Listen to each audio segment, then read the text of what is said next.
Doakan yang baik-baik. Ketika kita doakan yang baik, jangan kotori lidahmu dengan menyebut nama dan caci maki. Jangan kotori hatimu yang suci dengan selalu mengenang perbuatan jahatnya. Jangan kotori otakmu dengan memikirkan segala tindak tanduknya. Biarkan Allah yang akan membalas. Allah kalau sudah memberikan balasan, balasannya tak terlintas di hati manusia.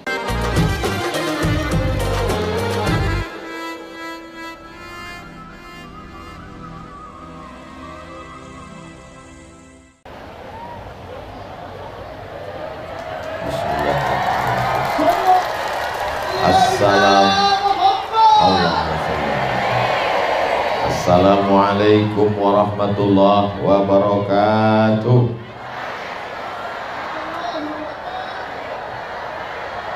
Dari Makkah ke kota Madinah melewati jalan tol. Sudah lama saya tausiah, baru ini tidak pakai protokol. Apa kabar Bapak Ibu semuanya, sehat? Kita syukuri nikmat sehat ini. Alhamdulillahi Rabbil Alamin. Tidak ada gunanya harta yang banyak, anak cucu keturunan, jabatan tinggi, kalau tidak diberikan nikmat sehat. Nikmat sehat ini kita pakai untuk beramal soleh, bukan somat. Yang sama-sama kita hormati Bapak Bupati Kabupaten Tapin beserta Ibu, beserta Forum Komunikasi Pimpinan Daerah hadir bersama kita, Bapak Ketua DPRD, Bapak Ketua Pengadilan Negeri, Bapak Kajari, Bapak Kapolres, dan seterusnya. Bapak Dandim, Masya Allah, tabarakallah. Para guru, para habaib yang tak dapat saya sebutkan satu persatu. Pak Bupati didampingi oleh dua kelompok. Sebelah kanan para alim, para ulama, para habaib, para guru. Sebelah kiri orang-orang yang diberikan amanah kecerdasan akal, disiplin sesuai dengan bidangnya masing-masing. Insya Allah kalau seimbang antara kiri dan kanan, Tapin tetap baldatun thayyibatun wa rabbun ghafur.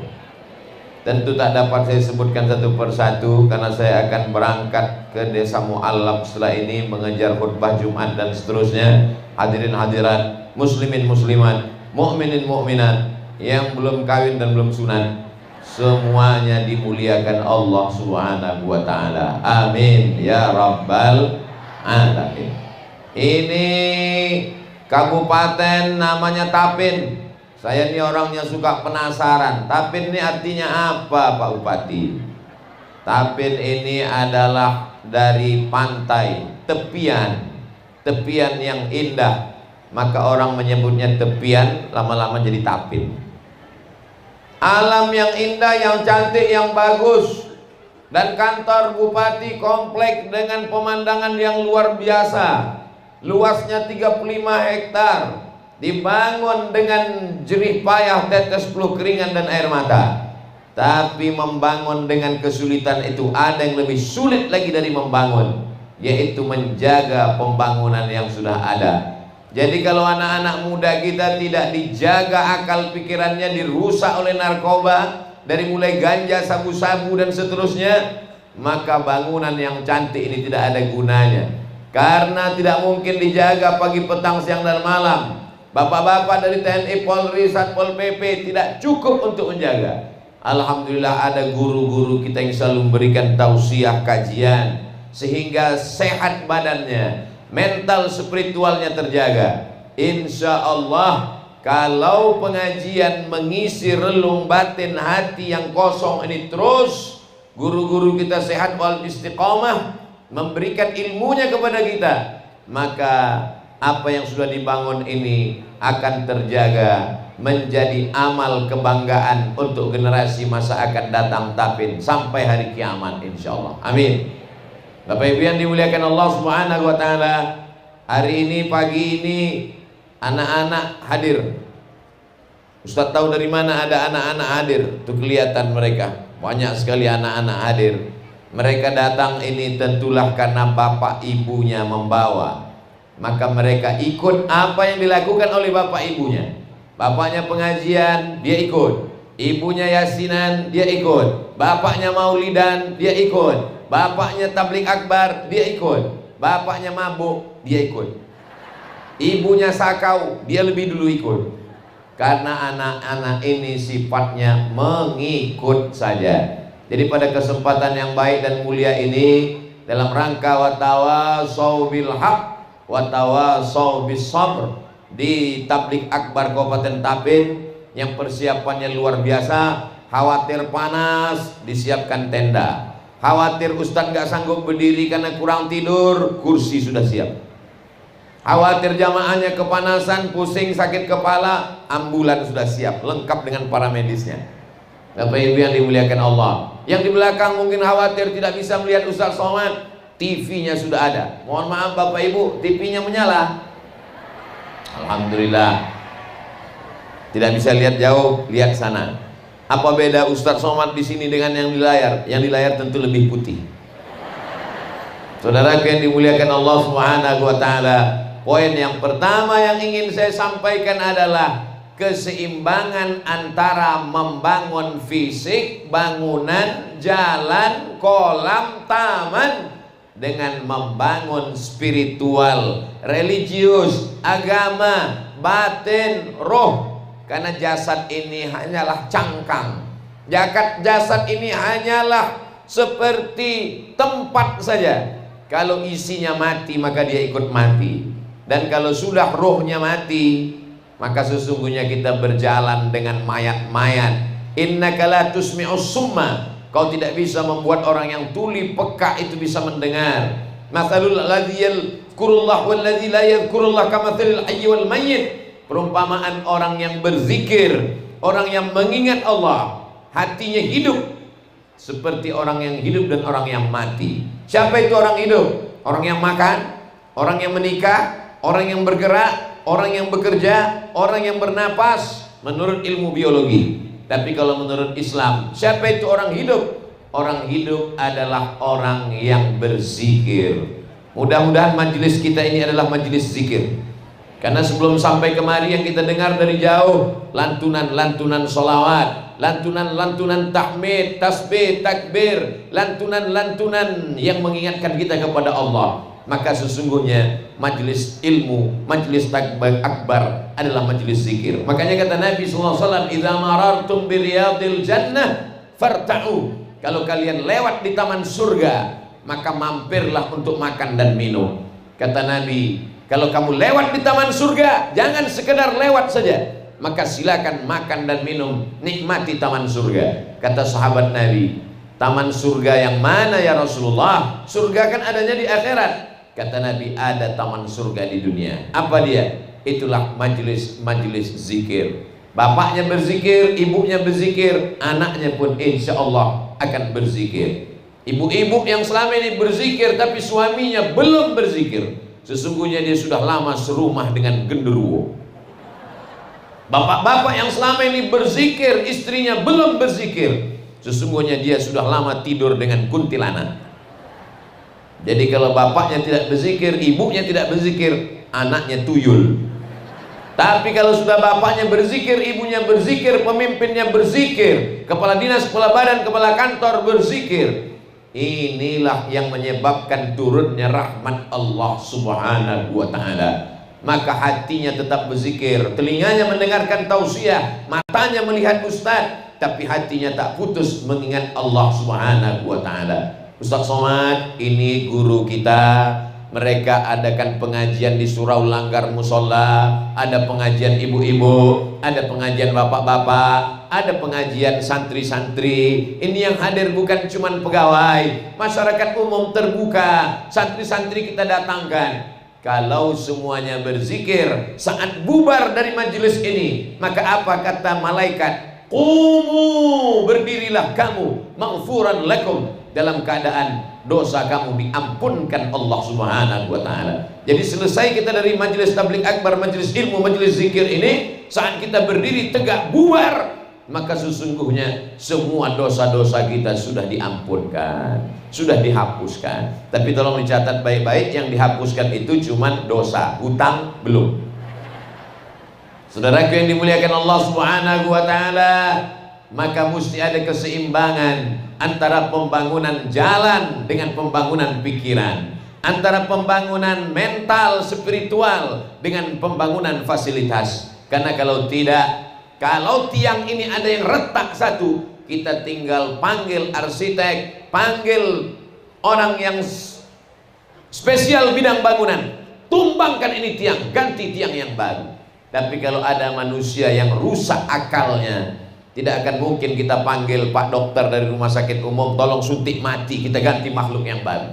Tidak bisa. Begitulah menjaga manusia, dari mulai dalam kandungan sampai dia melahir, merangkak, sampai dia berjalan, sampai dia lulus sekolah S1, S2, S3, masuk CPNS menjadi pemimpin, sampai pensiun. Kalau dia bermanfaat untuk umat dan bangsa, maka dia menjadi kontribusi yang luar biasa. Tapi kalau dia hanya menjadi sampah masyarakat, maka sesungguhnya itulah yang disebut sebagai ulaika kal an'am, mereka seperti binatang, balhum adal, bahkan lebih hina, lebih jelek, lebih buruk. Karena sejahat-jahatnya kambing, 2 tahun kita kasih makan, insya Allah bisa akikah potong kambing, bisa walimah potong kambing, bisa acara halal bihalal potong kambing, semua orang senang. Tapi kalau manusia makan minum besar tapi kemudian tak bermanfaat, maka kata Allah ulaika kal an'am, mereka seperti binatang ternak, balhum adal, lebih hina, lebih jelek, lebih buruk, lebih rendah, tak ada harkat martabat di hadapan Allah, di hadapan manusia. Mudah-mudahan dengan banyaknya pengajian oleh para guru, para habaib, oleh para tuan-tuan yang mulia, dimuliakan Allah,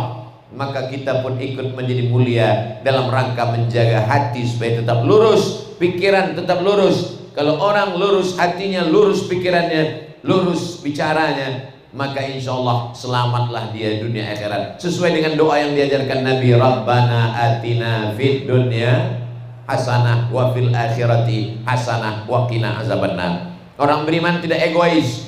Yang penting saya sudah ngaji, yang penting istri saya sudah ngaji, yang penting anak saya sudah ngaji. Masalah orang lain bukan urusan saya. Ini bukan sifat orang beriman. Orang beriman itu 50, 20 tidak cukup, karena dia memandang, kata Imam Sufyan Ats-Tsauri, 40 rumah ke depan, 40 rumah ke belakang, 40 rumah ke kanan, 40 rumah ke kiri. Itu adalah tetangganya, dan semuanya mesti selamat dari azab Allah Subhanahu wa taala. Pak Bupati tidak ingin beliau selamat sendiri, maka dia libatkan semua hadir jamaah tabligh akbar, dikerahkan, akhirnya datang. Tidak hanya sekedar 40 rumah ke belakang, ke kanan, ke kiri, semuanya selamat. Adapun jamaah yang jauh tidak dapat datang, mereka pun bisa mengikuti kajian kita ini, karena direkam kamera banyak sekali, sampai bingung mau menghadap kemana, kanan, kiri, depan, belakang ada kamera. Sampai-sampai sedang makan durian pun direkam juga dengan kamera. Terus yang nggak bisa datang gimana Pak Ustadz? Yang nggak bisa datang bisa ditonton rekaman ceramah Ustadz Somad di Kabupaten Tapin, di channel Ustadz Abdul Somad Official. Subscribe, like, share, and comment. Saudara yang dimuliakan Allah Subhanahu wa taala. Artinya apa? Setelah kita ngaji, ngerti perlu ada keseimbangan, karena sekarang banyak orang memperhatikan zohirnya saja, yang kelihatannya saja. Kalau bapak tidak percaya, tontonlah bapak, ibu, abang, kakak, adik. Selama ini saya kalau ceramah selalu nyebut gitu, bapak-bapak, ibu-ibu, abang-abang, kakak-kakak, adik-adik. Tapi setelah ke Tapin berubah, abang-abang ternyata merah-merah. Bapak ibu yang dimuliakan Allah Subhanahu wa taala, selama ini orang yang diperhatikan zohirnya saja. Cobalah bapak ibu tonton TV iklan hari Ahad libur nggak masuk kantor. Coba nonton TV dari jam 6 pagi sampai jam 6 sore, sampai jam 10 malam. Semua iklan-iklan itu memperhatikan zohir. Dari mulai rambut, iklan ketompi, sampai telapak kaki, kaki retak-retak, pecah-pecah karena kurang cairan. Oleskan pelembab. Sampai wajah Anda ingin putih glowing, minumlah jus bengkoang. Semuanya yang diperhatikan adalah zahir. Sedikit sekali yang memperhatikan bagaimana hati kita bersih. Alhamdulillah Tuan Guru masih banyak hadir. Mereka ingin menunjukkan kepada jamaah, kepada umat, Tuan Guru yang jauh lebih tua. Mereka datang bukan mendengar ceramah Abdul Somad. Abdul Somad baru belajar berjalan, mereka sudah jadi Tuan Guru. Hari ini mereka dengan kerendahan hati, tawaduknya datang. Untuk apa? Untuk mengajarkan kepada jamaahnya. Sedangkan Tuan Guru saja yang ilmunya Masya Allah Tabarakallah mau datang pengajian. Begitu cara mereka mengajarkan jamaah. Mereka tidak mengatakan nanti Ustaz Somad datang ke Tapin, silakan datang pengajian ya. Tapi mereka sendiri tidak datang. Tidak demikian tuan-tuan guru para habaib di Tapin. Mereka datang di tengah kesibukannya, mereka hadir di tengah tempatnya yang tinggi dengan penuh kerendahan hati. Mudah-mudahan Allah panjangkan usia guru-guru kita. Selama masih ada guru, selama masih ada habaib di Tapin, insya Allah keseimbangan zahir dan batin ini terpelihara. Ala fil jasadi mudghah, ketahuilah di dalam jasad, di dalam badan ini ada segumpal, ada sekepal. Idza salahat salahal jasadu kullu. Kalau yang sekepal ini sehat, yang dimaksud dengan segumpal sekepal adalah jantung di sebelah kiri tubuh. Itulah yang dikatakan ala fil jasadi mudghah. Ketahuilah di dalam jasad ada segumpal. Idza salahat salahal jasadu kullu. Kenapa dia disebut sekepal? Karena memang besarnya sekepal jari tangan. Kebetulan Abdul Somad jarinya sebesar ini, maka sebesar ini jugalah jantungnya di dalam. Kalau kecil orangnya, kecil jantungnya. Besar tubuhnya, besar jantungnya. Idza salahat, kalau jantung itu baik, maka anggota tubuh ikut menjadi baik. Matanya baik, telinganya baik, tangannya baik, kakinya baik, melangkah ke tempat yang baik, berpikir baik, melihat yang baik, mendengar yang baik, berkata yang baik. Tapi kalau sudah jantungnya rusak, mohon maaf Pak Ustadz, ya jantung atau hati Pak Ustadz? Karena ada juga yang mengatakan hati, ada yang mengatakan jantung, ada yang mengatakan hati. Biar supaya nggak kelahi kita pakai dua-duanya, jantung hati. Bukankah itu yang dikatakan Bapak ketika memuja-muji ibu? Kau adalah jantung hatiku, belayan jiwa, siang dan malam terbayang-bayang, tidur tak tenang, makan tak kenyang. Apa maknanya? Kenapa dia katakan jantung hati? Karena kalau sudah jantung kenalah semuanya. Makanya kadang kita pengajian kita tanya, dulu perasaan waktu saya datang ada bapak fulan, ada ibu fulan, di mana dia sekarang? Dia sudah tidak ada lagi Pak Ustadz. Kenapa? Kena serangan jantung, bukan serangan Putin. Saudara yang dimuliakan Allah Subhanahu wa taala, begitu pentingnya jantung dalam tubuh manusia. Sampai-sampai dikatakan Nabi, idza salahat salahal jasadu kullu. Kalau hatinya, jantungnya bersih, maka yang lain ikut menjadi bersih. Wa idza fasadat fasadal jasadu kullu. Kalau sudah rusak, kotor, maka yang lain ikut menjadi kotor. Bagaimana membersihkannya? Pertama kali bangun malam dibersihkan wajah. Idza qumtum ila shalah, kalau kamu mau salat faghsilu wujuhakum, basuh wajah. Wa aydiyakum ilal marafiq, tangan sampai siku. Wamsahu bi ru'usikum, kepala sampai ke telinga. Wa arjulakum ilal ka'bain, kaki sampai mata kaki. Zahirnya sudah bersih, wajahnya sudah bersih, kepalanya sudah bersih, telinganya sudah bersih, kakinya sudah bersih. Tapi tidak cukup hanya itu, dia angkatkan kedua tangannya, lalu dia pun mengulang syahadatnya. Asyhadu an la ilaha illallah wahdahu la syarikalah wa asyhadu anna sayyidana Muhammadan abduhu wa rasuluh. Setelah dia perbaharui Islamnya menjadi fresh, menjadi segar, setelah itu dia katakan, Allahumma ja'alni minat tawwabin. Aku silap, aku salah, aku banyak dosa, aku kembali ke jalan Allah. Waj'alni minal mutatahhirin. Jadikan aku orang yang mensucikan zahir dan batin. Waj'alni min ibadikas salihin. Jadikanlah aku hambamu yang saleh. Dan ketika dia sudah menjadi saleh, maka dalam solat saudaranya semuanya mendoakan dia. Dalam tasyahud, assalamu alayka ayyuhan nabiyyu wa rahmatullahi wa barakatuh, wassalamu alayna wa ala ibadillahis sholihin. Itulah mengapa ibu-ibu yang mengandung anak, dia berdoa, Rabbi habli minas sholihin, jadikan anakku anak yang soleh. Kenapa? Karena orang kalau sudah selesai zahirnya bersih, dia ingin batinnya bersih. Orang yang bersih zahir dan batin, itulah yang disebut dengan hambaku yang soleh. Doa Nabi Ibrahim dikabulkan Allah. Akhirnya dapatlah seorang anak yang fisiknya ganteng, yang batinnya suci. Anak itu bernama Ismail alaihissalam, yang diperoleh dalam proses yang panjang sampai-sampai Nabi Ibrahim berdoa 86 tahun lamanya, meminta pagi petang. Padahal kalau Allah mau mudah saja. Innama amruhu idza arada syai'an ayyakula lahu kun fayakun. Tak ada yang sulit bagi Allah. Kenapa sampai ditunggu 86 tahun? Allah ingin melihat kesungguhan seorang Ibrahim, meminta, berharap kepada Allah, sampai lahirlah seorang anak bernama Ismail yang seimbang antara zahir dan batin. Ismail inilah yang mempunyai keturunan Adnan. Dari Adnan mengalir sampai ke bawah Muhammad, anak Abdullah, anak Abdul Muttalib, anak Hashim, anak Abdi Manaf, anak Qusay, keturunan Ismail, keturunan langsung anak Nabi Ibrahim alaihissalam. Oh, jadi Nabi Muhammad itu keturunan Nabi Ismail, keturunan Ibrahim, Pak Ustaz? Betul.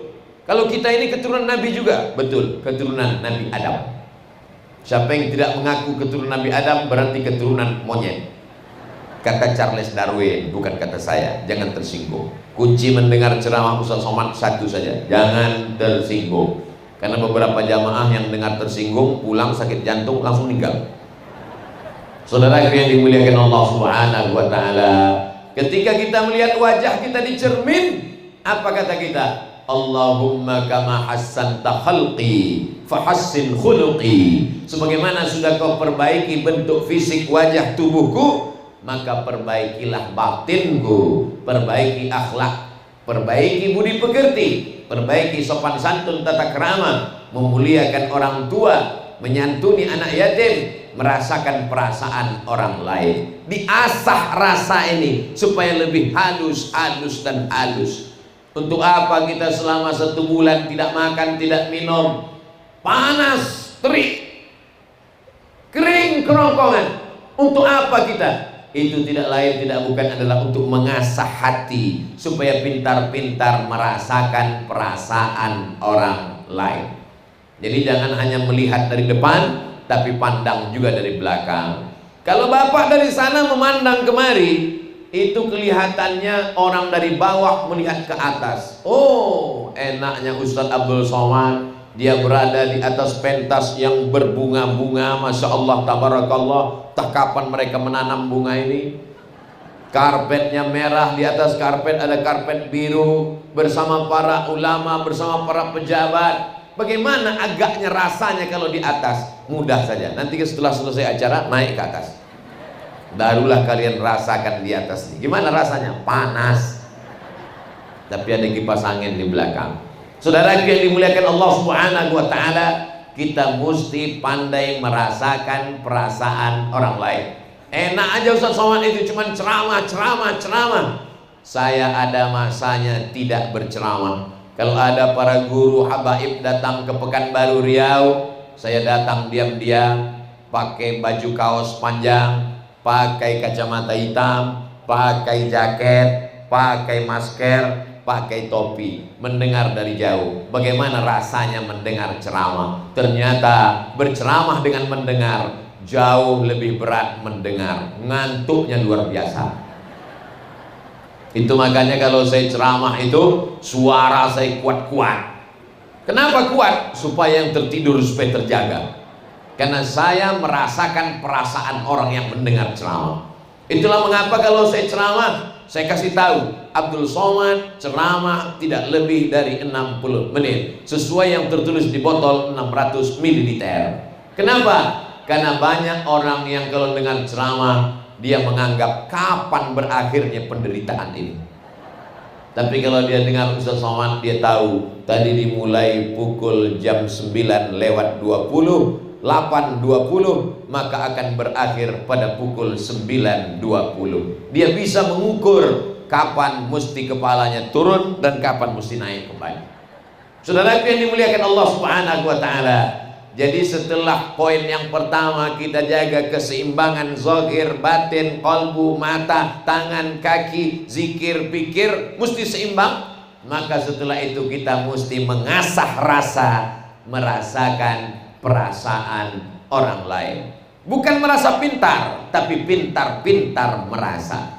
Karena kalau sudah kita hanya merasa pintar, kita yang paling hebat, kita paling mulia, kita paling tinggi, kita paling terkenal, sesungguhnya kita sudah masuk dalam pintu takbur. La yadkhulul jannah, tak masuk surga. Man kana fi qalbihi, siapa yang dalam hatinya mithqala habbatin min khardalin min kibrin, ada sombong walaupun sebesar biji sawi, ada sombong, tak mencium bau surga. Doakan supaya Ustaz Abdul Somad hatinya bersih, tak ada sombong walaupun sebesar biji sawi.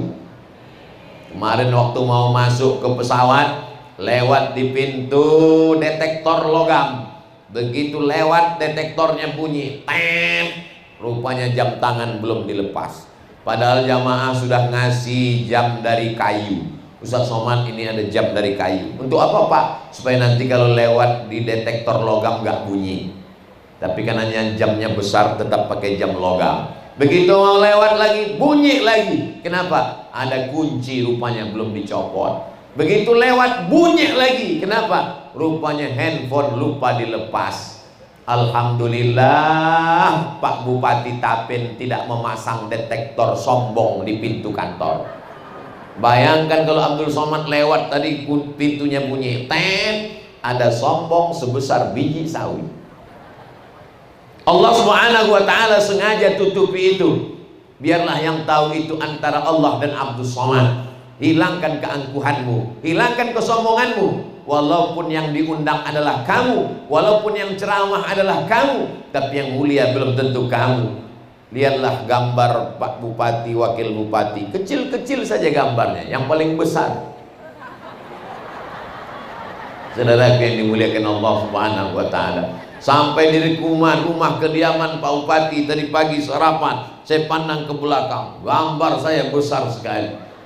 Ini pakai baju sasirangan, nanti diganti lagi dengan gambar yang baru lagi. Masya Allah, tabarakallah. Begitulah saya dimuliakan, dihormati. Di tempat lain saya disambut dengan baleho, Abdul Somad jangan datang, Ustadz radikal. Tapi di Tapin dimuliakan. Di saat engkau dihina, dijatuhkan, menetes air matamu, hilang sombongmu. Tapi saat kau dimuliakan, disanjung, kau merasa tinggi, datang sombongmu.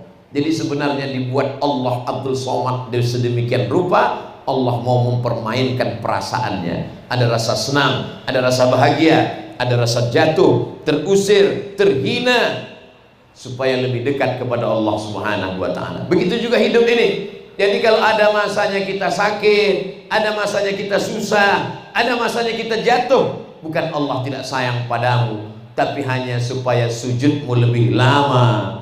Yang selama ini kalau gajinya lancar, bisnisnya lancar, sujudnya seperti stempel kantor pos.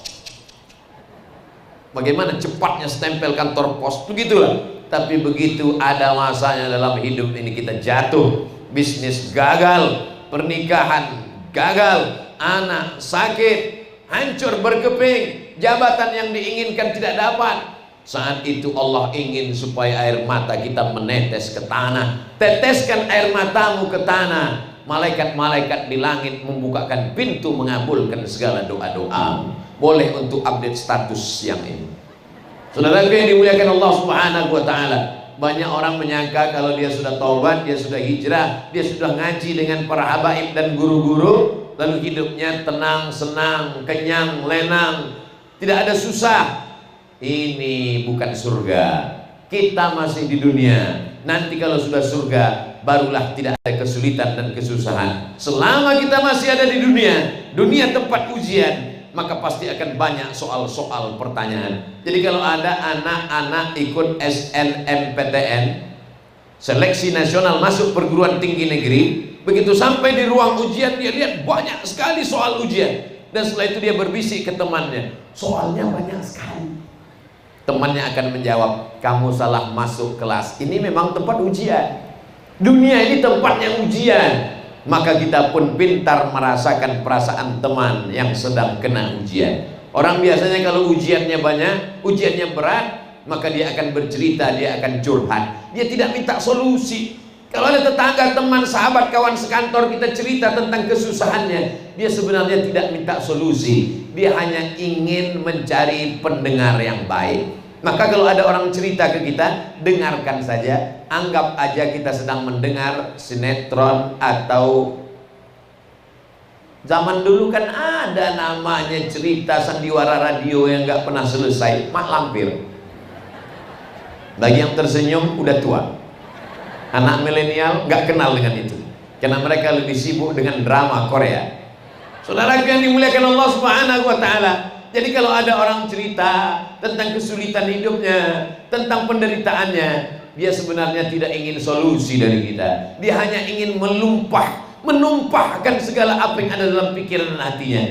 Dia ingin kita menjadi pendengar yang baik, maka kita cukup komen 2, iya, betul, iya. Sampai akhirnya dia ulang lagi, kita ingatkan, itu tadi sudah, jangan diulang lagi.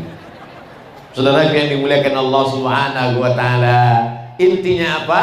Setelah kita seimbangkan antara zahir dan batin, selesai sholat subuh, banyak sekali kita lihat orang lari-lari di stadion, lari keliling pakai baju kresek sampah. Pas ditanya, kenapa pakai baju kresek? Biar supaya cepat berkeringat. Supaya apa? Supaya kurus. Suatu hari saya didatangi oleh ibu-ibu.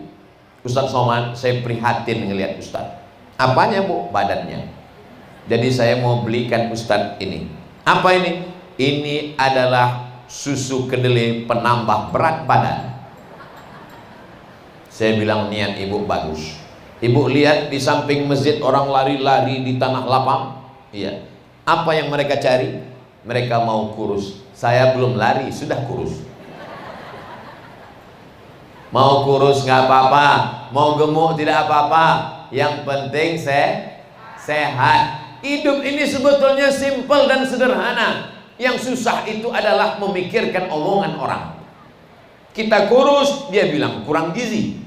Kita gemuk, dia bilang pertumbuhan itu ke atas, bukan ke samping.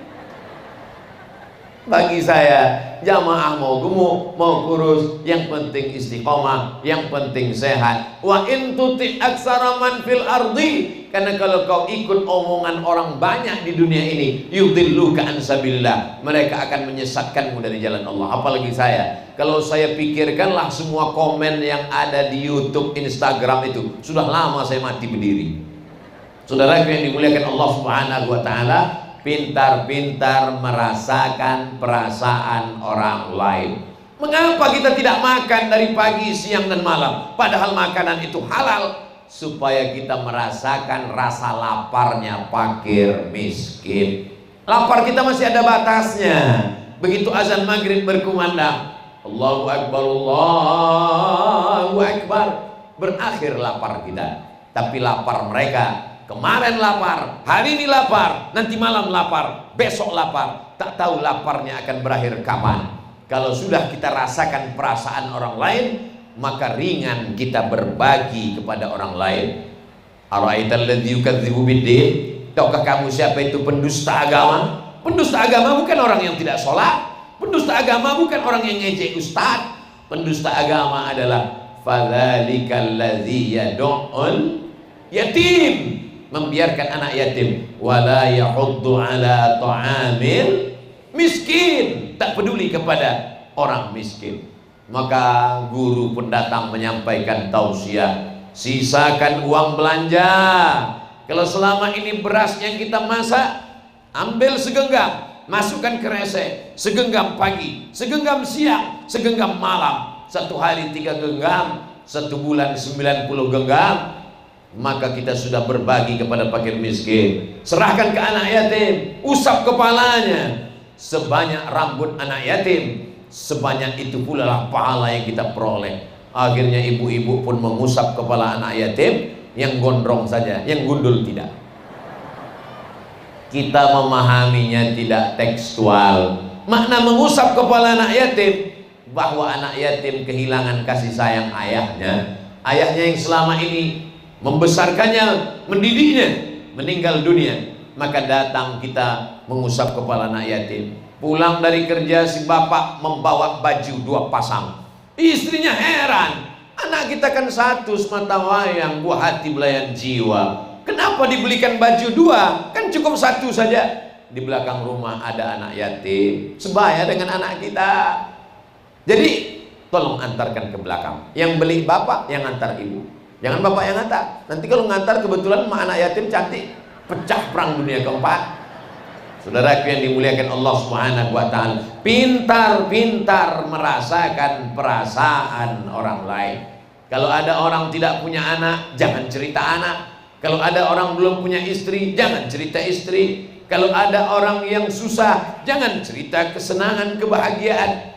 Tidak semua postingmu tentang kebahagiaan orang ikut bahagia bersama. Pandai-pandai merasakan. Oh, jadi kalau gitu untuk apa Instagram itu? Untuk apa itu Pak Ustadz FB kita? Kalau mau lihat Instagram, lihatlah Instagram Ustadz Abdul Somad Official yang followernya hampir 7 juta itu. Maksudnya yang belum follow, follow lah. Ngapa itu Ustadz Somad? Ceramah, katanya Ustadz, kok main Instagram? Kok sampai followernya 7? Coba lihat dulu postingnya apa. Postingnya apa aja? Postingnya jadwal tabligh akbar, iklan gula merah, dodol, keripik, kerupuk. Apa maksudnya nih Pak Ustadz? Membangkitkan ekonomi umat, supaya umat ini mapan secara ekonomi, maka dia tidak perlu lagi meminta-minta. Anta da'awarasataka aghnia, kau tinggalkan anakmu, keluargamu, ahli warismu dalam keadaan kaya, mampu secara ekonomi, khairun, lebih baik, min anta da'ahum 'allatan, daripada kau tinggalkan mereka miskin susah melarat, yatakaffafuna 'alan nas, meminta-minta. Al-mu'minul qawi, seorang mukmin yang kuat, kuat badannya, kuat otaknya, kuat ilmunya, kuat hartanya, kuat finansialnya, kuat ekonominya, khairun, lebih baik, min antada'ahum, daripada minal mu'minid dhaif, daripada mukmin yang lemah, lemah badan, lemah mental, lemah ilmu, lemah fisik, lemah otak, lemah jantung, lemah harta, lemah iman, mati aja. Gimana mau mati Pak Ustadz? Belum sampai ajalnya. Kalau melihat ada keranda jenazah lewat, ikut. Saudara yang dimuliakan Allah Subhanahu wa taala, kita tidak mungkin mati sebelum kematian itu datang, tapi jangan sampai kita mati duluan sebelum malaikat maut tiba. Apa maknanya? Jasadnya hidup tapi hatinya mati karena tidak disirami oleh kajian-kajian. Setiap anak yang lahir ini sudah muslim, walaupun bapaknya tidak Islam, ibunya tidak muslimah, anak yang lahir itu muslim. Siapa yang ngomong begitu? Nabi. Ma min mauludin illa yuladu alal fitrah. Setiap anak yang lahir dalam keadaan fitrah. Apa kata Abu Hurairah makna fitrah? Fitratul Islam. Anak itu sudah Islam. Jadi anak yang ibu kandung selama 9 bulan 10 hari, ditapin, alhamdulillah ngandung masih 9 bulan 10 hari kan? Alhamdulillah. Di tempat lain kabarnya udah 5 bulan aja. 9 bulan 10 hari dikandungkan, 2 tahun disusukan, dilahirkan meregang nyawa, teriakan. Lalu kemudian anak itu lahir dalam keadaan beriman. Bapaknya kembali mengingatkan ke telinga anaknya, asyhadu an la ilaha illallah.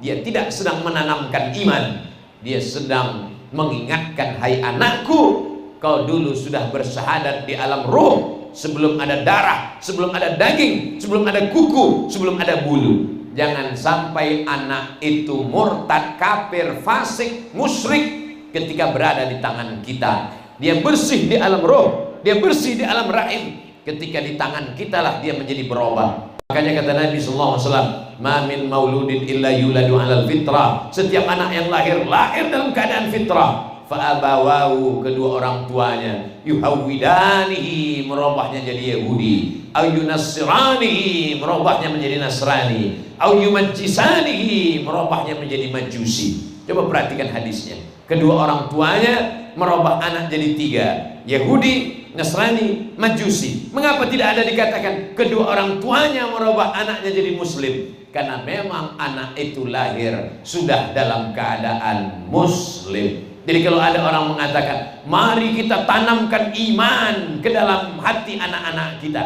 kita tidak suruh menanamkan iman karena anak sudah beriman. Kita hanya disuruh menjaga imannya supaya jangan sampai mati. Bagaimana cara menanamkan iman? Bagaimana cara menjaga iman yang sudah tertanam? Disiram supaya tidak mati, disiram dengan ilmu, dibawa pengajian. Saya dibawa pengajian dari sejak kecil, belum masuk TK, belum SD, sudah ikut pengajian. Ada acara ngaji akikah, ikut. Ada acara marhaban, ikut. Ada acara walimah, ikut. Kebetulan saya anak pertama, sangat sering ikut dengan ibu. Kemana ibu pergi, ikut. Nggak diajak, ditinggal, lari, ikut. Kenapa begitu? Karena nanti sampai di tempat kondangan ada pulut kuning dan telur ayam. Tapi ternyata di balik kajian-kajian itu menanamkan cinta kepada para ulama, dikenalkan dengan para guru, diusapkan kepala. Saya masih ingat ibu saya kalau ketemu, ini doakan anak saya, doakan anak saya. Makanya hari ini kalau saya ketemu dengan ibu-ibu datang bawa anak kecil, begitu mendekat pas saya mau doakan, rupanya dia nggak minta doa, cuman minta foto aja.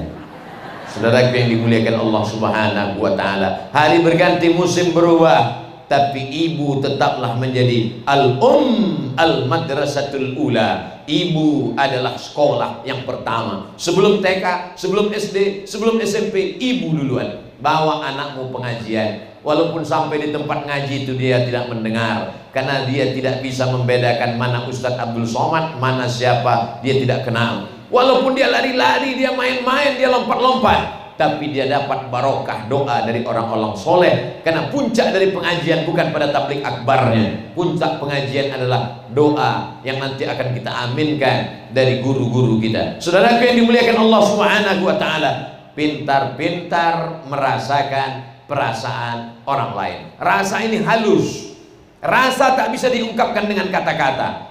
Bagaimana Ustadz Abdul Somad tadi pagi makan nasi yang dimasak pakai santan di dalam, tak usahlah ceritakan, nanti menetes air liur. Begitu dibelah ada telur ayamnya di dalam. Gimana rasanya Pak Ustaz? Rasa itu tidak bisa diungkapkan dengan kata-kata, karena kata terlalu miskin untuk mewakili rasa. Andai ku ceritakan rasanya, rasaku belum tentu rasamu. Saudara yang dimuliakan Allah Subhanahu wa taala, rasa itu hanya bisa dirasakan dalam lubuk hati yang paling dalam. Itulah mengapa kita mesti ke rumah sakit, melihat orang sakit. Supaya apa? Merasakan bagaimana rasanya sakit. Tidak hanya sekedar melihat orang sakit, tapi kita dibuat Allah sakit. Allah membuat kita sakit. Dan kalau kita sudah terbaring, oh begini rasanya. Ustadz pernah sakit? Pernah. Perasaan Ustadz nggak pernah sakit. Kami lihat tablik akbar terus, karena yang diupload yang sehat aja. Pas sakit nggak diupload. Kenapa waktu Ustadz sakit nggak diupload? Takut diejek.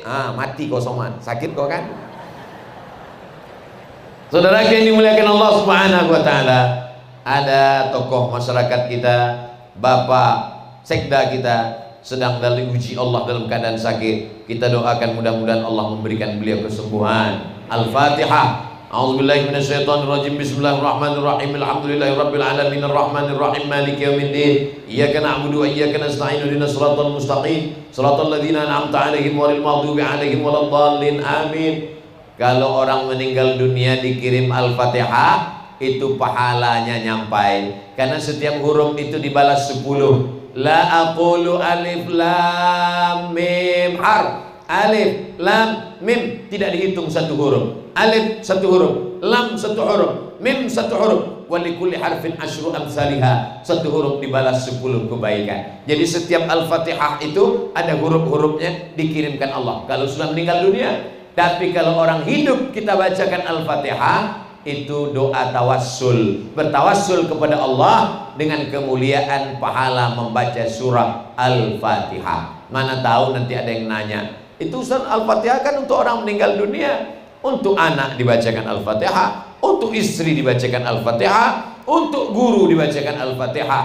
Ternyata ketika ada orang sakit kita jenguk, itu luar biasa. Walaupun saya tidak datang ke rumah sakit melihat beliau, tapi insya Allah berita ini disampaikan dan beliau mendengar, meleleh air matanya. Oh, ternyata Ustaz Abdul Somad masih ingat. Banyak teman tertawa, banyak teman bersukaria, tapi tak banyak teman yang ikut merasakan seperti yang kita rasakan. Makanya kata Nabi, idza maridha, kalau ada saudaramu sakit, fa'udhu, kunjungi dia, tengok dia. Menjenguk orang sakit nggak boleh terlalu jujur. Ustaz Somad, saya ini sudah diponis dokter, kata dokter saya ini seminggu lagi katanya meninggal. Siapa yang bilang? Ibu sehat kok. Apa sehat? Malah dokter itu nanti meninggal duluan. Jangan ketika kita jenguk orang sakit, ini kelihatannya nggak sampai Jumat depan udah selesai. Nggak boleh, bangkitkan semangatnya. Saya kemarin Pak ceramah ke salah satu masjid, ketua masjidnya sudah diponis oleh dokter di Malaka, tinggal 6 bulan lagi selesai. Saya tanya, Pak Haji, saya takut dioperasi Pak Ustaz. Katanya jantung dibelah, urat kaki dinaikkan ke atas, namanya bypass. Itu jalan tol Pak. Terus jadi Bapak dipotong urat kaki naik ke jantung. Saya nggak berani Pak Ustaz. Akhirnya saya tunggu aja. Katanya berapa bulan? 6 bulan. Sekarang udah 2 tahun Pak Ustaz. Saudara yang dimuliakan Allah Subhanahu wa taala. Tapi bukan berarti saya nggak ke rumah sakit. Anak saya lahir di rumah sakit. Saya medical check up ke rumah sakit. Saya berteman dengan dokter. Tapi rukun iman tidak saya tambah jadi 7. Rukun yang ke-7 dokter spesialis. Saudara yang dimuliakan Allah Subhanahu wa taala, kita mesti pandai merasakan perasaan orang lain. Ketika ibu saya meninggal dunia, berdatanganlah bapak-bapak dari kepolisian mengantar dari kota Pekanbaru sampai ke Sumatera Utara 12 jam yang selama ini macet di jalan. Lancar perjalanan. Kenapa? Bapak-bapak kepolisian mengawal dari kota Pekanbaru, ambulan lancar sampai di depan, sampai ke pemakaman. Mereka memikulkan, semua memikulkan jenazah almarhumah sampai ke dalam liang lahat. Begitulah mereka kepada almarhumah ibu saya tahun 2019. Maka hari ini saya kalau melihat ada orang meninggal dunia, saya paksakan saya datang. Untuk apa? Karena ternyata kalau keluarga kita meninggal dunia dijenguk orang, itu kesannya luar biasa. Maka saya tanya beberapa kepala daerah, bupati, wali kota, gubernur yang saya tanya, Bapak dulu apa modal kampanye Bapak? Apakah baleho? Baleho tidak terlalu diingat orang Pak Ustaz. Malah banyak baleho yang dicopot dijadikan sebagai tutup WC. Jadi apa yang paling berkesan Pak? Yang paling berkesan itu Ustaz, jenguk orang pada 3 kondisi. Pertama, sakit. Kedua, meninggal. Ketiga, nikah. Itu luar biasa. Jadi Bapak dulu datang semua. Pokoknya asal ada tenda, saya mampir. Pernah suatu hari Pak Ustaz, saya lihat ada tenda, saya mampir. Lalu saya katakan, mohon maaf Bapak, ini saya baru bisa datang kemari. Kemarin nggak bisa datang dan sekarang mungkin acaranya udah selesai baru datang. Udah selesai sambutan saya baru datang tuan rumah. Kata dia, mohon maaf Pak, pestanya besok. Ternyata ada momen-momen dalam hidup kalau kita datang itu amat sangat berkesan dalam hati orang. Makanya saya sarankan ke Bapak Ibu, kalau ada orang meninggal datang walaupun gak kenal. Kalau datang orang sakit jenguk, bukan hanya sekedar bagi dia tapi juga bagi kita. Kalau hari ini kau mengiringi jenazah, sampai masamu jenazahmu akan diiringi orang. Makanya masuk ke dalam, berdiri. Kalau ada teman kita yang gak sholat, nakal pakai narkoba, gak pernah ingat pada Allah, kebetulan kita ajak, ayo kita ajak, dekatkan dia ke liang lahat, dia dekatkan. Kalau bisa dorong dikit, biar masuk dia ke dalam. Saya ketemu dengan orang bertato, gak sholat, lalu kemudian dia datang ke pengajian. Saya tanya, gimana ceritanya titik balik Bapak mulai tobat? Saya ini orangnya Pak Ustadz minum khamar, mabuk, pakai sabu-sabu, berzina, selingkuh. Gimana ceritanya Bapak bertobat? Ketika saya sedang melihat jenazah Pak Ustadz, tiba-tiba saya terdorong masuk ke dalam. Saya megang jenazah mau lompat ke atas, malu. Di saat itulah terasa dingin Pak Ustaz, datang takut saya, sampai masanya saya akan mati menghadap Allah Subhanahu wa Ta'ala, merasakan perasaan orang lain. Jadi kalau kita tak bisa merasakan perasaan orang lain, apa beda kita dengan binatang? Mohon maaf kasar kata-kata Abdul Somad, tapi kadang itulah yang masuk ke dalam lubuk hati yang paling dalam. Saudara yang dimuliakan Allah Subhanahu wa Ta'ala, hari ini Abdul Somad bicara tentang perasaan. Bohong aja itu Ustaz Somad merasakan perasaan orang lain. Buktinya kami kepanasan, payung nggak dapat, sampai pakai sajadah pun dia nggak merasakan perasaan kami. Dia ngomong begitu kan karena ada tenda. Dia ngomong begitu kan karena di bawahnya ada karpet nggak panas. Dia ngomong begitu kan karena dia adem ayam ada kipas angin. Kata orang, tapi sesungguhnya aku merasakan perasaan kau yang ada di sana guys. Saudara yang dimuliakan Allah Subhanahu wa Ta'ala, dimulai tadi jam 8.15, sekarang sudah jam 9:10. Saya andai tidak pakai jam pun saya sudah selalu saya coba, saya rasakan. Kalau sudah rasa kesemutannya begini, itu pasti udah hampir 60 menit. Ustadz salah sendiri, kenapa nggak duduk di atas kursi? Kalau sampai saya duduk di atas kursi, di sebelah kanan saya guru-guru, di sebelah kiri saya ada Pak Dandim, ada Pak Kapolres, ada Pak Kajati, di samping saya ada Pak Ketua PN Pengadilan Negeri, ada Pak Bupati. Lalu muncul dalam hati saya, akulah Fir'aun. Tapi bukan berarti saya menyalahkan guru-guru yang ngaji di atas kursi. Panitia menghormati guru, saya mencium tangan guru, saya menghormati. Tapi saya merasa lebih nyaman kalau saya berdiri. Beda kalau saya duduk, saya merasa saya mulia. Ini perasaan saya, bukan berarti perasaan saya itu saya ukurkan ke orang lain. Saya tidak mengajak jamaah untuk nanti kalau ada kiai duduk di kursi itu sombong. Saya cerita tentang saya. Jadi kalau saya ceramah berdiri, itu merasa saya adalah peserta dai cilik yang sedang dinilai peserta dan panitia beserta seluruh dewan juri. Dewan jurinya adalah para guru dan habaib. Hari ini sedang menilai Abdul Somad. Kira-kira ada yang menilai pakaiannya, oh sasirangannya mantap. Ada yang menilai pecinya, Masya Allah warnanya merah. Ada yang menilai cara megang mikrofonnya salah. Megang itu jangan sebelah kanan, nanti tangan kiri, masa tangan cebok nunjuk. Oke kalau gitu tangan kanan megang. Masa dia megang tangan kanan, mungkin dia hanya menunjukkan cincinnya. Akhirnya kita bingung sendiri, paksa dua tangan pegang. Saudara yang dimuliakan Allah Subhanahu wa Ta'ala, seimbangkan antara zahir dan batin, pandai-pandai merasakan perasaan orang lain. Yang terakhir, yang ketiga, doakan orang lain di tengah malam yang sunyi saat orang itu tidak mendengarkan ucapanmu. Kalau kita doakan di depan dia, semoga Bapak panjang umur, sehat badan, dapat satu keutamaan. Tapi kalau kita doakan di belakang dia, di tengah malam, saat tidak ada yang tahu, ya Allah, Bapak Fulan, Ibu Fulan, panjangkan umurnya, sehatkan badannya, banyakkan rezekinya. Allah kirimkan satu malaikat. Apa kata malaikat?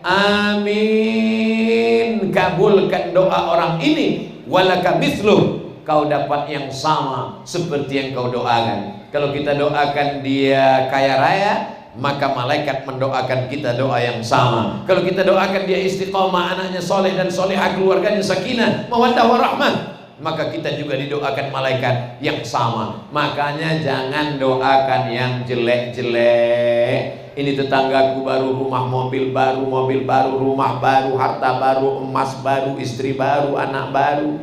Ya Allah, tolong matikan dia. Kalau bisa jangan langsung mati, buat dia stroke 3 bulan. Kata malaikat, amin, walaka mislu, kau duluan. Doakan yang baik-baik. Ketika kita doakan yang baik, jangan kotori lidahmu dengan menyebut nama dan caci maki. Jangan kotori hatimu yang suci dengan selalu mengenang perbuatan jahatnya. Jangan kotori otakmu dengan memikirkan segala tindak tanduknya. Biarkan Allah yang akan membalas. Allah kalau sudah memberikan balasan, balasannya tak terlintas di hati manusia. Banyak orang hatinya bersih tapi dikotorinya dengan merenungkan perbuatan musuhnya. Maka tutup, kalau terlintas di pikiran, tutup dengan zikir. Afdalu zikri fa'lam annahu la ilaha illallah. Mau zikirnya kuat, bagus, la ilaha illallah. Mau zikirnya sir, bagus. Ada orang zikirnya kuat, nggak salah. Ada orang zikirnya pelan, juga nggak salah. Yang salah itu adalah kita tahu zikir teman kita pelan, lalu kita nggak setuju dengan dia, lalu kita kuatkan la ilaha illallah. Ada yang sholawatnya nggak pakai lagu, Allahumma sholli ala sayyidina Muhammad wa ala ali sayyidina Muhammad, Allahumma sholli ala sayyidina Muhammad wa ala. Tapi ada orang yang berselawat kalau nggak pakai lagu dia merasa nggak enak. Allahumma sholli ala sayyidina Muhammad. Itu sesuka hati dia. Selama sholawatnya baik, dia nggak apa-apa. Yang tidak baik itu adalah kita paksakan orang lain mengikut selera kita. Ya nggak bisa. Yang paling baik itu kita tanya selera orang. Bapak mau minum teh apa minum kopi? Saya mau minum teh. Teh pucuk, teh daun apa teh batang? Teh pucuk. Mau yang panas apa yang dingin? Mau yang panas. Mau panas banget atau panas aja? Nggak jadilah. Saudara yang dimuliakan Allah Subhanahu wa Ta'ala, menghormati perbedaan, doakan orang. Ustadz Abdul Somad berpisah setelah ini akan pergi, dan jatah Kalimantan Selatan hanya setahun sekali. Di antara kabupaten kota yang begitu banyak, mungkin 2 tahun lagi, mungkin 3 tahun lagi kita ketemu. Tapi sesungguhnya kita tidak pernah berpisah, karena kita selalu bersama dalam doa. Doa untuk Ustadz Abdul Somad tidak banyak, satu saja. Doakan Ustadz Somad mati husnul khatimah. Masya Allah, setuju semua. Tidak ada doa yang paling indah selain daripada husnul khatimah. Doa kaya, kalau matinya su'ul khatimah masuk neraka. Doa punya jabatan, kalau matinya su'ul khatimah masuk neraka. Doa ganteng, kalau matinya su'ul khatimah hanya sebagai santapan cacing tanah. Tapi kalau doa husnul khatimah, mati dalam keadaan ucapan la ilaha illallah Muhammadur Rasulullah sallallahu alaihi wasallam. Dari mana Pak? Dari tablik akbar. Di mana? Di depan kantor Bupati Kabupaten Tapin yang luar biasa. Tendanya berapa? Lupa ngitung. Siapa yang tausiah tadi? Ustadz Abdul Somad. Berapa lama? Biasa 60 menit. Isinya apa aja? Aku nggak ingat saking panasnya. Ustadz Somad bicara 3, seimbangkan antara fisik, zahir dan batin. Pintar-pintar merasakan perasaan orang lain. Doakan orang dari saat tidak berada di depanmu. Adapun doa di depan orang tetap kita laksanakan.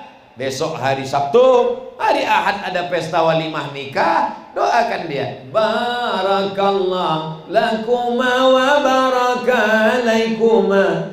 Tapi sekarang acara nikah. Dulu kalau acara nikah itu kita sempat mendoakan dan nanya, Assalamualaikum Pak Haji. Waalaikumsalam. Itu mantunya ya? Iya. Orang mana? Orang Tapin. Oh Masya Allah. Zaman sekarang nggak sempat ngobrol, nggak sempat doa. Itu siapa Pak? Apa? Suara nyanyinya bum bum bum bum bum.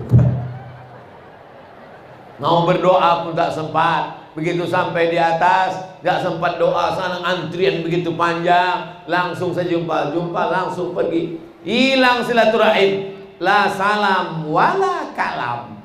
Nanya nggak ada, ngobrol nggak ada. Alhamdulillah ketemu dengan Pak Bupati ngobrol, ketemu dengan Pak Kapolres, ketemu dengan Pak Kajati, ketemu dengan bercanda, ada sapa. Kadang kita ketemu sama orang cuman badannya aja yang ketemu, batinnya nggak ketemu. Yang satu di Amerika, yang satu di Jepang, masing-masing mereka. Silaturahim apa ini? Kita kan mau ketemu sama orang, zahirnya dan batinnya, bukan cuma melihat wajahnya. Ini yang saya rasakan di Tapin. Saya ketemu orangnya, saya ngobrol dengan orangnya. Bahkan selama ngobrol tadi, satu pun nggak ada yang megang handphone. Entah karena ketinggalan di rumah, wallahu a'lam. Saudara yang dimuliakan Allah SWT, Ustadz Somad, sebenarnya anak saya mau saya bawa kemari ketemu Ustadz tadi, tapi rupanya tadi malam beliau udah ketemu Ustadz di Masjid Ar-Raudhah Sungai Andai tadi malam. Oh iya Pak, saya tadi di sana ketemu, ada silaturahim. Berarti anak bapak kenal dengan saya? Iya, kami selalu melihat video Ustadz. Masya Allah. Berikut ini kita foto dengan Pak Bupati dan Forum Komunikasi Pimpinan Daerah. Masya Allah. Foto dengan istri masing-masing. Lalu bagaimana dengan kami yang nggak ada istri ini Pak, katanya. Lalu saya bisikkan, bisa mungkin ada yang rental untuk foto aja. Ada tawa, ada canda, ada ketemu. Sekarang itu sudah dirusak oleh apa? Oleh medsos. Dulu kalau ada acara walimah nikah, datang.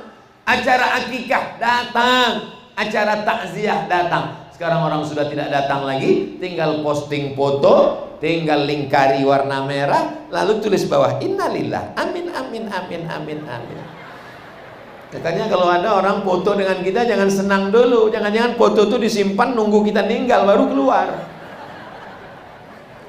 Ustadz Somad foto ya, iya disimpan, nggak pernah diposting. Nanti gitu dengar kabar Ustadz Somad meninggal, baru masuk, lingkari wajahnya bulan, innalillah, amin, amin, amin, amin, amin.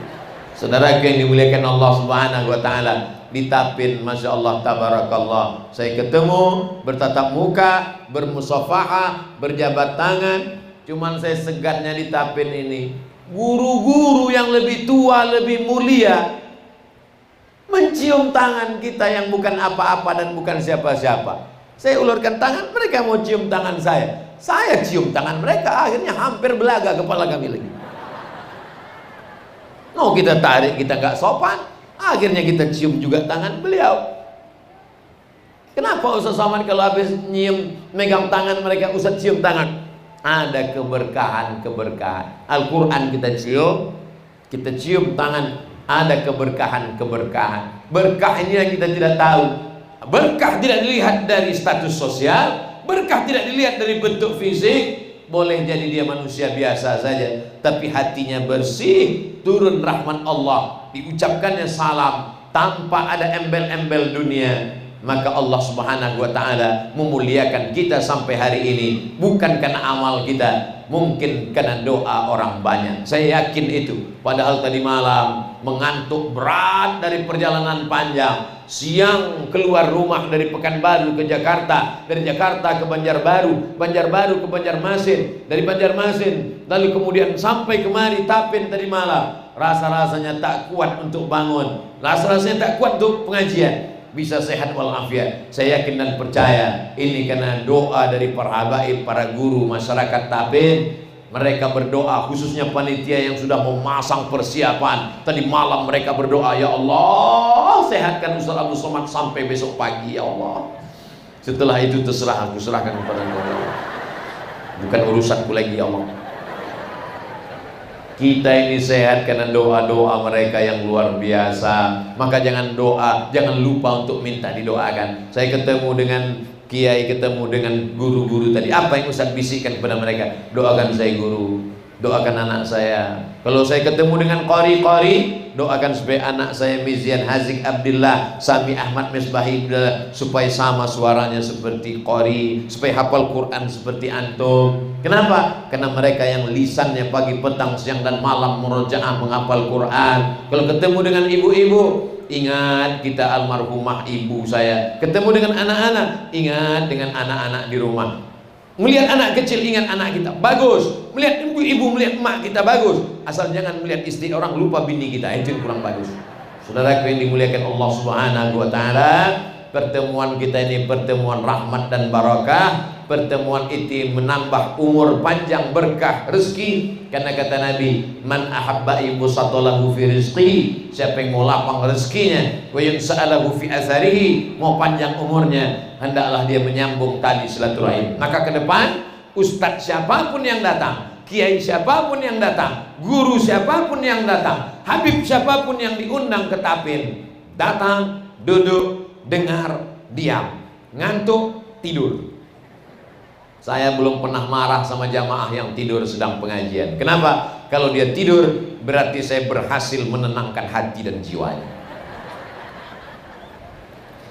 Langkah kaki pertama ngapus dosa, langkah kedua mengangkat derajat. Selama di majlis didoakan malaikat, Allahumma firlahu, ampunkan dia, Allahumma dirahmati dia. Saat berdiri kata malaikat, qumu maghfuran lakum, doa dosamu diampunkan. Saat mengaminkan doa para habaib guru, diaminkan. Ad-da'i berdoa satu orang, wa yu'minuhum sa'iruhum, diaminkan beratus beribu jamaah. Sedangkan doa 40 aja makbul, apalagi sebanyak ini, dapat rahmat doa barokah. Maka jangan pernah tidak datang pengajian. Ngaji, ngaji, ngaji. Ada juga sekarang orang ngomong, saya udah bosan ngaji nih Pak Ustaz, kapan berhentinya ngaji? Tenang, ngaji berhenti dua. Yang pertama, malaikat maut datang. Yang kedua, setan pensiun. Kalau malaikat maut sudah datang, gak perlu lagi datang ngaji. Karena kalau kau datang, orang pengajian yang bubar. Mumpung malaikat maut belum datang, datanglah pengajian. Bapak Ibu jangan sampai nanti ada undangan hadiri tabligh akbar yang akan disampaikan tausiah oleh almarhum Abdul Somad. Gak ada yang mau datang.